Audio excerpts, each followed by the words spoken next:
my show, AB show. வணக்கம் நண்பர்களே, நம்ம இந்த வீடியோல எதை பத்தி பார்க்க போறோம்னா இந்திய மாநிலத்தின் இரண்டாவது இளம் வயது முதலமைச்சர் கைது செய்யப்பட்டுள்ளார்.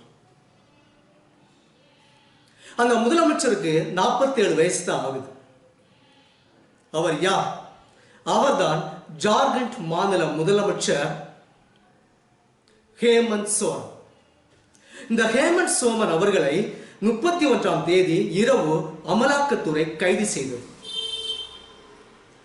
ஏன் கைது செய்யப்பட்டார், எதற்காக கைது செய்யப்பட்டார் என்பதை இந்த வீடியோவில் பார்க்க போறோம். என்னோட சேனலை வீடியோ போறதுக்கு முன்னாடி பார்க்கறதுக்கு முன்னாடி சப்ஸ்கிரைப் பண்ணுங்க, ஷேர் பண்ணுங்க, லைக் பண்ணுங்க, கமெண்ட்ஸ் பண்ணுங்க, சப்போர்ட் பண்ணுங்க. இந்தியாவின் மிக இளம் வயது முதலமைச்சர்களில் ஒன்றாக திகழ்ந்து கொண்டிருப்பவர் தான் ஜார்க்கண்ட் முதலமைச்சர் ஹேமந்த் சோரன்.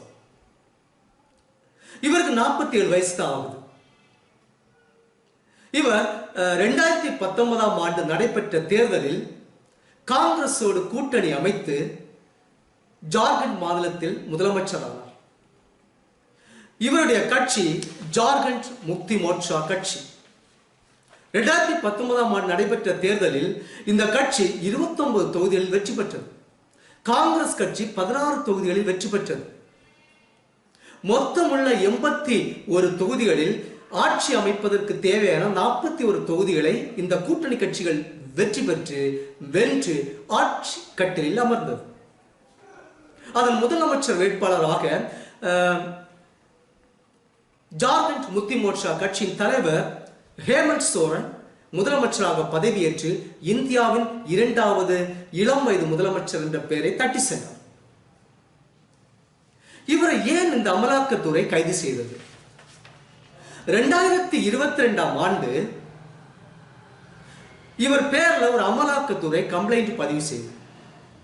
ஏன்னு கேட்டீங்கன்னா, இவருடைய உதவியாளர் பெயர் பங்கஜ் மிஸ்ரா. இவருடைய இந்த முதலமைச்சர் தொகுதியின் ஹேமந்த் சோரன் தொகுதியில் இருக்கிற சுரங்கத்தை சட்டவிரோதமாக எடுத்ததாகவும் பண பலன்களை அடைந்ததாகவும் சட்டவிரோத பண பரிமாற்றம் நடந்ததாகவும் இந்த முதலமைச்சர் மீது அமலாக்கத்துறை வழக்கு பதிவு செய்தது. ஏன் வழக்கு பதிவு செய்ததுன்னா, இதுக்கு முகாந்திரம் இருக்கின்றது. அமலாக்கத்துறை அமைச்சகத்தின் முக்கிய குறிக்கோளே சட்டவிரோதமான பண பரிமாற்றத்தை தடுத்து நிறுத்துவது. இந்த முதலமைச்சர் அவர்களுடைய அதிகாரத்தை பயன்படுத்தி தன்னுடைய உதவியாளருக்கு சுரங்கத்தை குத்தகைக்கு கொடுத்ததாகவும் அதன் மூலம் இவருக்கும் சில கோடிகள் 1000 கோடி அளவில் பணங்கள் கிடைத்ததாகவும் தகவல் அளித்திருக்கின்றார்கள். இவரை கைது செய்யும் போது கிடைத்த தகவலின்படி பங்கஜ் மிஸ்ரா, இந்த பங்கஜ் மிஸ்ரா உதவியாளரை கைது செய்தாகிவிட்டது. இவர் கொடுத்த பேர்ல தான் இந்த முதலமைச்சருக்கு பேர்ல அமலாக்கத்துறை நடவடிக்கை எடுத்திருக்கிறது. இந்த உதவியாளர் பங்கஜ் மிஸ்ராவை கைது செய்யும் போது அவருடைய வங்கி கணக்குல 11 கோடி கிடைச்சிருக்கு. வீட்டில் 5.5 கோடி. இந்த நாட்டில் என்ன நடந்துகிட்டு இருக்கு? ஒரு சாதாரண இந்திய குடிமகன் எவ்வளவு வருடம் உழைத்தாலும் இவ்வளவு பணம் கிடைக்காது.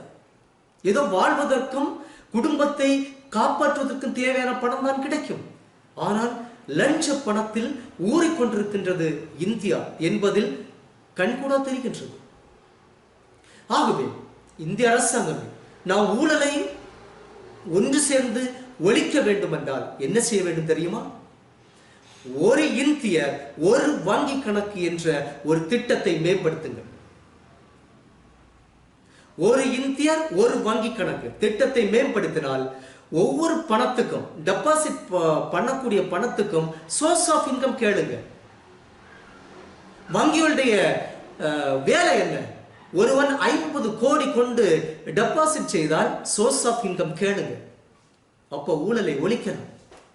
ஒரு இந்தியருக்கு ஒரு வங்கி கணக்கு என்ற திட்டத்தை நீங்கள் கொண்டு வந்தால் இந்தியாவின் ஒட்டுமொத்த ஊழலை ஒழிக்கலாம். இந்தியா வல்லரசாகும்.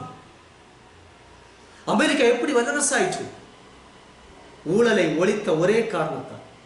ஆகவே இந்த சோர்ஸ் ஆஃப் இன்கம், ஒவ்வொரு டெபாசிட்டுக்கும் சோர்ஸ் ஆஃப் இன்கம், இந்த வங்கிகள் எல்லாம் காத்திருக்கின்றன. யார் கொண்டு டெபாசிட் பண்ணுவார்கள்? ஒரு இன்கம், சோர்ஸ் ஆஃப் இன்கமும் அவரிடத்தில் வாங்குவதில்லை. மாறாக ஒரு இந்தியர் ஒரு வங்கி கணக்கு, அது எந்த வங்கியில் அக்கவுண்ட் இருந்தாலும் சரி, ஒரு இந்தியருக்கு ஒரு வங்கி கணக்கு இருந்தால் source of income bank monitor செய்தால் ஊழலை கட்டுப்படுத்தலாம், அல்லாவிட்டால் கட்டுப்படுத்த முடியாது. ஆக இந்த சிஎம் அவர்களுக்கு 9 முறை அமலாக்கத்துறை நோட்டீஸ் அனுப்பியது, சம்மன் அனுப்பியது. இந்த நாட்டிலே சாதாரண குடிமகனுக்குத்தான் சம்மன் அனுப்பினால் பயந்து பயந்து ஓடி ஓடி ஒளிந்து அமலாக்கத்துறையில் போய் நிற்பான். ஆனால் அரசியல்வாதிகளுக்கு அப்படி அல்ல. 9 முறை சம்மன் அனுப்பியாச்சு. இதுவரை சிஎம் ஆஜராகவில்லை. 10வது முறை இறுதி கட்டம் 31ஆம் தேதி 10வது முறையாக சம்மன் அனுப்பி போய் என்ன செய்யணும்? போய் நிக்கணும், போய் சாட்சி சொல்லணும், விசாரணைக்கு ஒத்துழைக்கணும், இல்லைன்னா கைது. 31ஆம் தேதி இரவுல இவர் என்ன பண்றார்? ஆளுநர் மாளிகைக்கு சென்று தன்னுடைய ராஜினாமா கடிதத்தை கொடுத்த உடனே அமலாக்கத்துறை இவரை கைது செய்து சிறையில் அடைத்தது. ஆக நம்முடைய நாட்டின் நிலைமை, சிஎம் என்கிற பதவி எப்பேற்பட்ட பதவி, எவ்வளவு கெத்தான பதவி, யாருக்கு கிடைக்கும் இந்த ராஜ யோகம்? ஆனால் ஜார்கண்ட் முத்தி மோர்ச்சா தலைவருக்கு கிடைத்தது இளம் வயது. ஆனால் என்ன செய்வது? தக்க வைத்துக் கொள்ள தெரியவில்லை. பணத்தின் மேல் ஆசை. இந்தியர்களே, பணத்தின் மேல் ஆசை தேவை. அளவுக்கு அதிகமான ஆசை வேண்டாம். அது பேராசை, பெருநஷ்டம். ஆகவே இந்த சிஎம் பதவி இப்பொழுது எங்கே போய்விட்டது? சிறையில் காலத்தை கடத்தி கொண்டிருக்கிறார். ஆகவே இந்திய மக்களே, யாரும் நீங்கள் ஊழல் செய்யாதிருங்கள், பணம் சம்பாதியுங்கள், முயற்சி செய்யுங்கள். முயற்சி செய்து வீட்டையும் நாட்டையும் காப்பாற்றுவோம் என்று கூறி இந்த வீடியோ உங்களுக்கு பிடிச்சிருந்தா சப்ஸ்கிரைப் பண்ணுங்க, லைக் பண்ணுங்க, ஷேர் பண்ணுங்க, கமெண்ட்ஸ் பண்ணுங்க.